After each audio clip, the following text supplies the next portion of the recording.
What's up, everybody? Today, we're going to be doing a repair on an Atari Lynx. It's actually the Lynx 2. They weren't that popular back in the day. They used kind of a game cartridge slot as usual, but I really liked these. And kind of what made them unique was you could really switch it. As you can see, the two buttons on this side, D-pad on that side. There is actually a button on here, this one right here, to flip the screen. So you could really be, if you're left or right-handed, you could rotate the screen to where the D-pad was on the correct side. Kind of a cool little thing. This one has a power issue, so we're gonna go through with the power repair kit from Retro 6 and take this thing apart, get it repaired, and hopefully get it back up and working. All right, first thing we're gonna do here is let's the back side.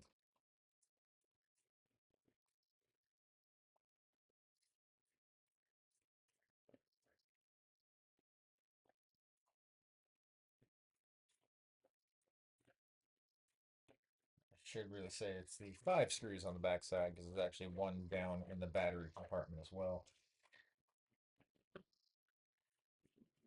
And of course, only one of those fell out. I already pulled the rubber pieces off that usually sit right there. The one down in the battery compartment, you kind of got to get at a little bit of an angle to get out. It is a really short screw though. This was a pretty cool console back in the day, but like I said, wasn't super popular. Just, it was Atari trying to get into the handheld game. And as we know, Atari really started to fail as far as their consoles went about this time, just because they couldn't keep up with anybody else. And Nintendo had such a high dominance on that market. It's kind of similar to the Game Gear setup with the tube display. You can change these out. They do make IPS screens for them, but we are going to actually leave that on the factory screen itself. So we have here is the board itself. Their little copper heat spreader on the backside, battery connector. That, like I said, this is a model Lynx 2.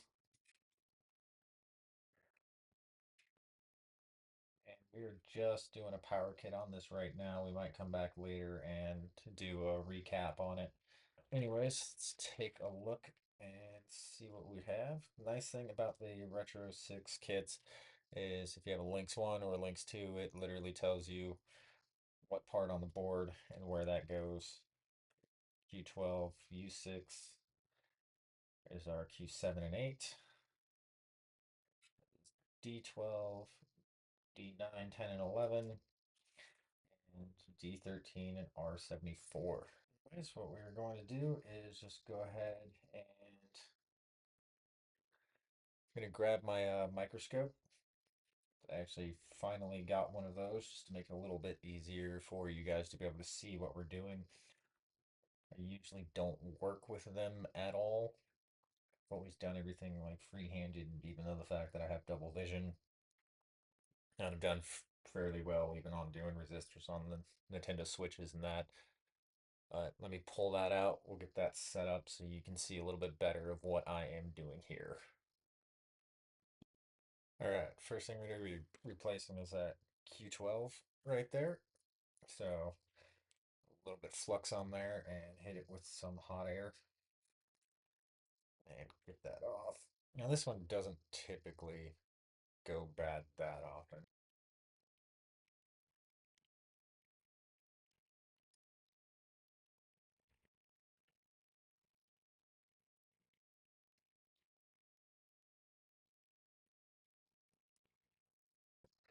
All right, next we're going to be moving on to U6, which is right next to Q12 that we just replaced. I'll end up cleaning up the board when everything's done. Again, hot air station replaced. The other thing too with this one, a line and a dot in the upper left, so the replacement should match up the dot and or line and dot on the upper left side.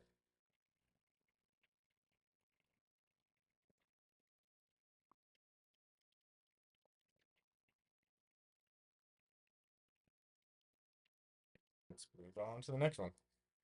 Move on to Q7 and Q8. Again, they're right next to the U6 that we just replaced, which is right over here, so directly to the right of those. Usually what fails on these is R74, transistor up top, or when it's these two components, and it's usually the Q8 one that goes out, and it's just the voltage coming through it is too high for the part itself. So most of the time, you might be able to get away with just replacing R74, D13, and Q8, but it is still better to replace all of them. So let's go ahead and get both of those pulled off and replaced. They are the same part for each, so there's no need to worry about getting them mixed up.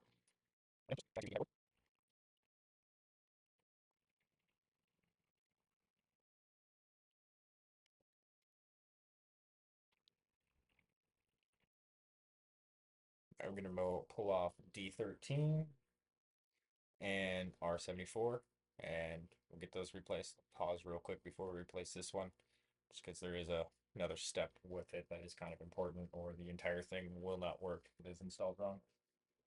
We'll just get both of those pulled off here real fast. And we'll go ahead and get R74 reinstalled.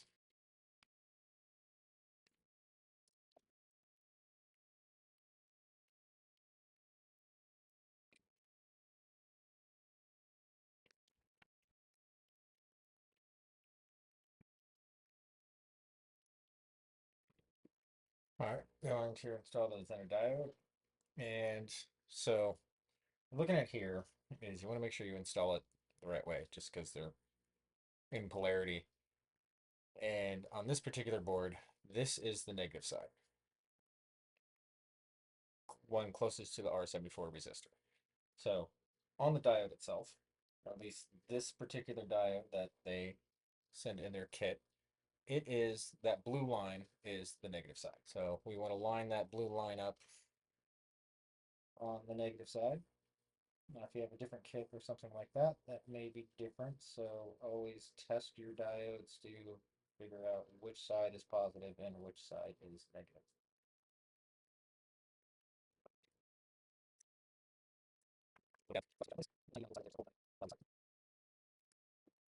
Right, our next step is going to be D12, which is just up and to the left of where we were at right now. And immediately next to Q12, which was the first component we replaced. And it is going to be this one right here. And it is a 3-leg diode. The one that comes in the kit is a 2-leg, but this is the correct place to put it in. So we'll go ahead and hot air this one off, and I will show you getting the new one on. It's one of the few parts that actually looks different than the replacement for it. And what we're looking at here is, luckily the boards are silk screened, of anode and cathode, so AK. So this is the positive lead, this is the negative lead, or the positive lead from the battery. So when we install the diode, or when we install the new diode, we're actually going to install it at an angle across these two, with the positive touching the anode side and the negative cathode side, big pat on that.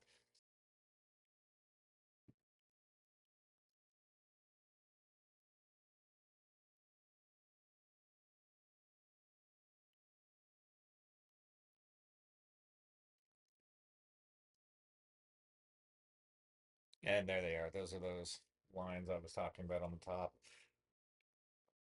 These ones right here, just marking the negative side. But again, always test your diodes. Don't trust the fact that the line is going to be the negative side. I've seen a few that are printed wrong and they are not correct. So always double check. All right, last ones we're going to be pulling off are diodes 9, 10, and 11, which are right above the ones we just did. And they do look different than what is in the kit. Thing to pay attention to is orientation on these is negatives on the left on the top two, and it is on the right on the bottom one. So we'll go ahead and pull all three of those off. Let's go ahead and hot air them out of there.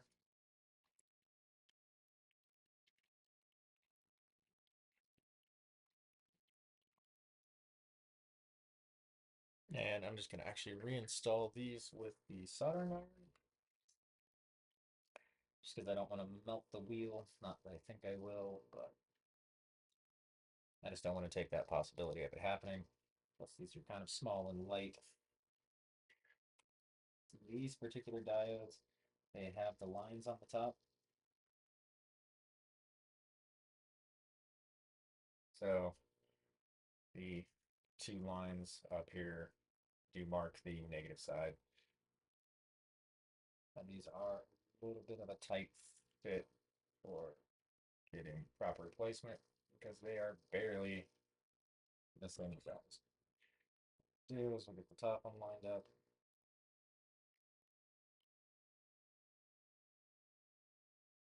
Semi-tacked in place.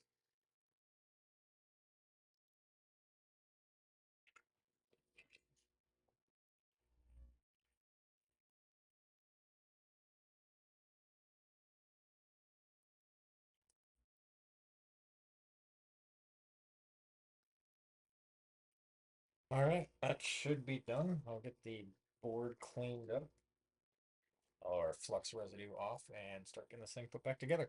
These are all of the components that we pulled off and replaced.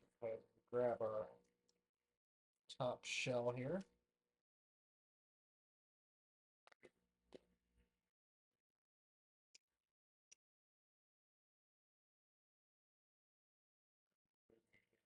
Attached to it like that.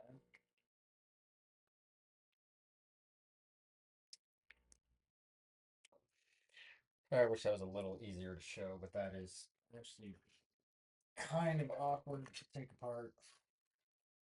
Another thing too, the bottom screw I pulled out earlier, you can actually wait until the top case is off because it has nothing to do with any of that fitting together.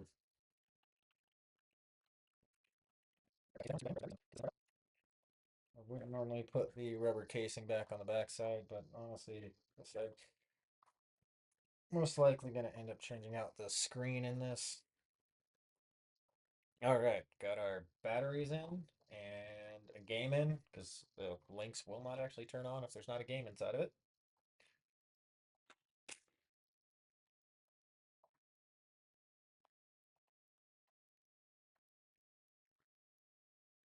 And there it is.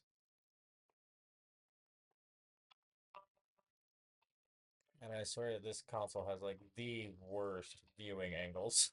I cannot see that screen at all from the angle I'm sitting at. But there it is. Atari Lynx, power repaired. Before we weren't getting a light on it at all. Now we have the light in the screen. And like I said, later on in another video, we will probably be replacing this screen. But anyways, thanks for stopping in. Have a good night, and we'll see you in the next one. Check us out, northpoleretro.com.